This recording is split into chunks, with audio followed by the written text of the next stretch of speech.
Antes de tudo, eu quero destacar o trabalho da Érica Cocai em toda a história da luta dos servidores do Judiciário e do Ministério Público, sempre construindo um espaço de debate, sempre defendendo as nossas pautas, e realmente é uma referência para a gente de atuação parlamentar aqui no Distrito Federal, né? Em muitos momentos, a única resistência.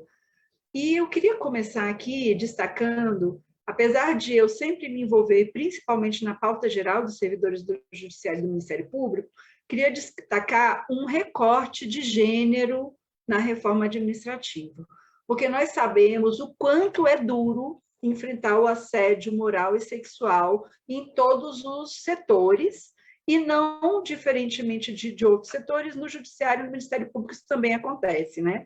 Então, eu só quero trazer aqui esse elemento também, e aí dialogando com o Fernando, que é meu colega aí de militância, né, em todas as lutas, dialogando com o Fernando de que a gente tem uma situação de que a perda da estabilidade faz com que a gente coloque as mulheres servidoras públicas numa situação de subjugação, e a gente realmente tem uma ampliação, prevê uma ampliação do assédio, tanto moral quanto sexual, e aí para todas as pessoas, mas nós sabemos que esses problemas eles se destacam para as mulheres, e realmente a gente tem assim uma preocupação muito grande com isso, com a diminuição da licença-maternidade, que deve vir junto com a reforma administrativa ou logo em sequência, e uma série de situações, por exemplo, jornada de trabalho, a gente imagina que também venha um problema de jornada de trabalho logo em seguida.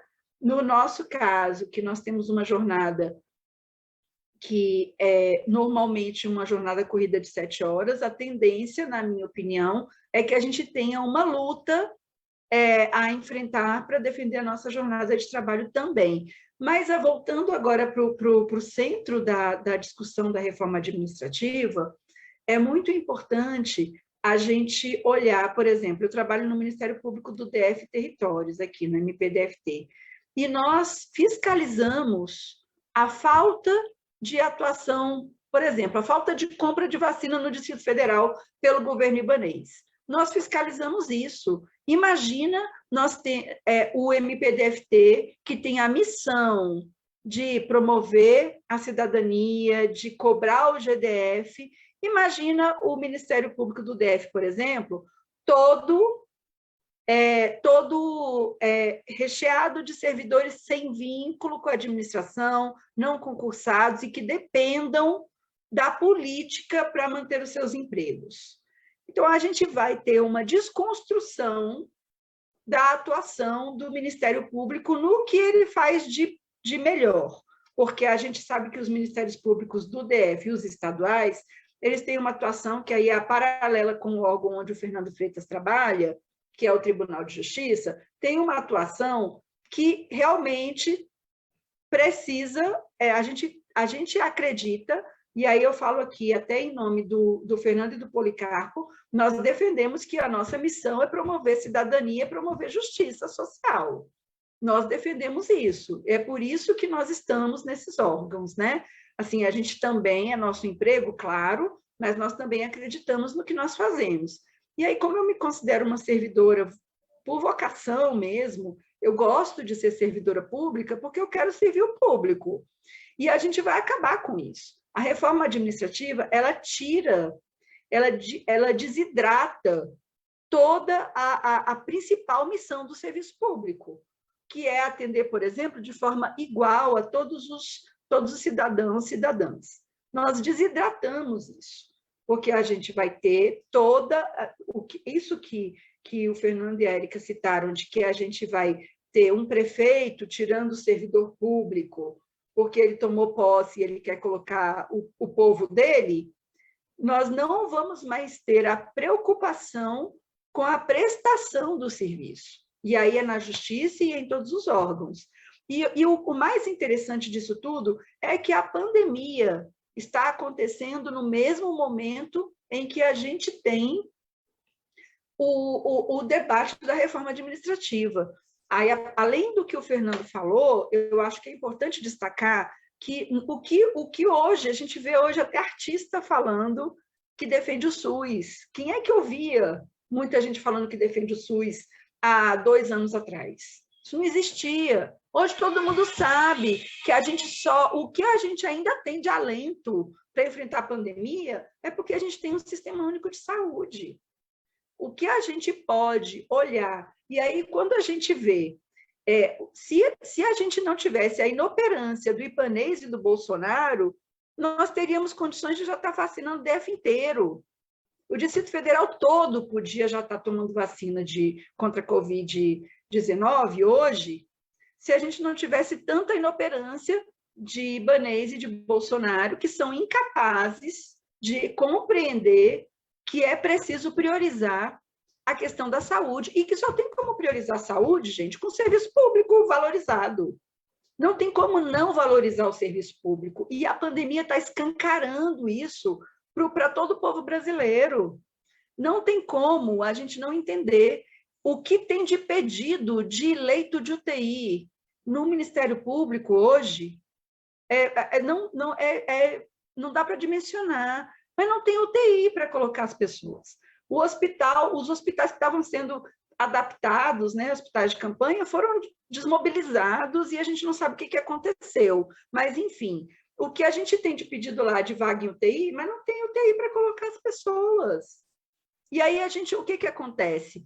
Com a reforma administrativa, nós vamos desconstruir ainda mais a estrutura que a gente tem para atender o povo, e aí a gente não pode achar que isso é só o povo mais carente, não. A classe média também vai ser impactada com a reforma administrativa. As universidades públicas, que todo mundo sonha no filho entrar numa universidade pública, vão ser desmanteladas, já estão sendo desmanteladas, né?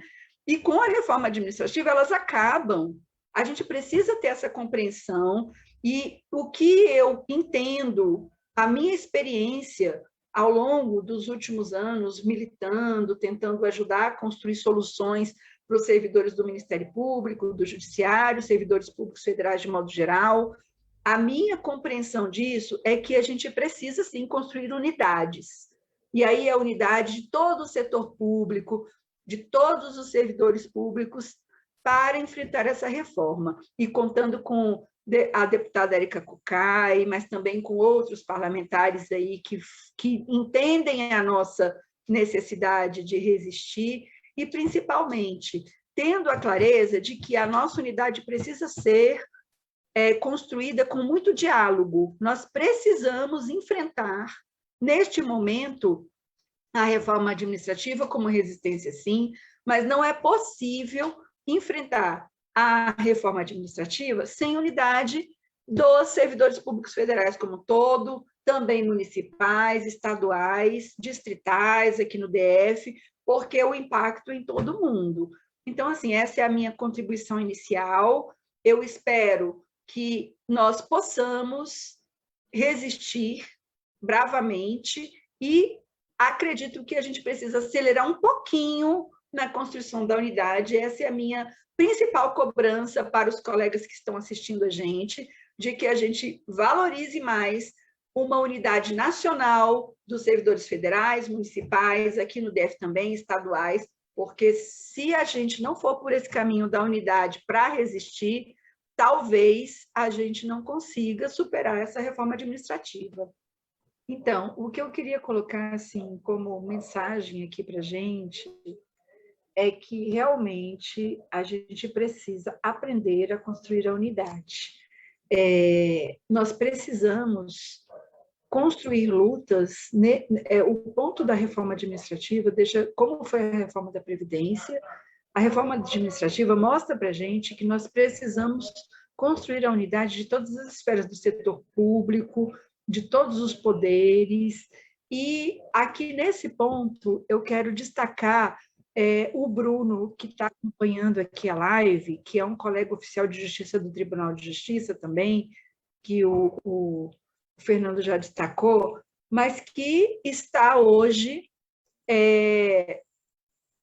com toda a condição de fazer esse debate da unidade da categoria, porque a gente tem tido um desmembramento de carreiras na nossa categoria, que é importante a gente rever e trazer para uma discussão unitária. E é muito importante também a gente valorizar, Érica, Fernando, Policarpo, o discurso da unidade em contraponto ao discurso da intolerância. A gente teve aí uma imposição deste presidente inominável de que a intolerância era uma forma de governar. Por quê?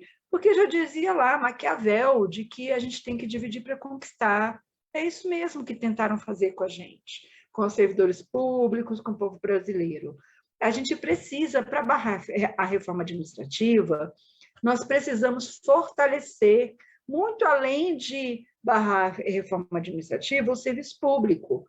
Então, para isso, para garantir cidadania, para garantir acesso à justiça de todas e todos, nós precisamos construir unidades. Unidade dos servidores públicos, unidade de todos os movimentos sociais, do povo brasileiro. E eu queria também aproveitar esse momento final aqui para agradecer. Eu vou usar aqui a minha amiga Soraya, que é do sindicato lá do Rio de Janeiro, do Judiciário do Rio de Janeiro, para agradecer todos os colegas do Judiciário do Ministério Público que nos acompanharam, e também, além dos servidores, todo mundo que está acompanhando aqui a gente, e colocar que este é mais um momento de debate, mas nós precisamos, sim, construir uma grande unidade.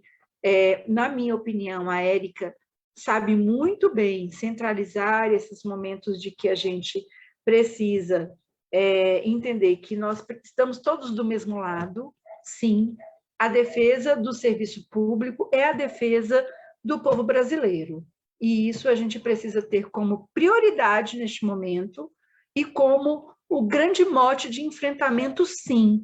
Se o serviço público for desconstruído, o acesso da população à justiça, à saúde, à educação, também é desconstruído.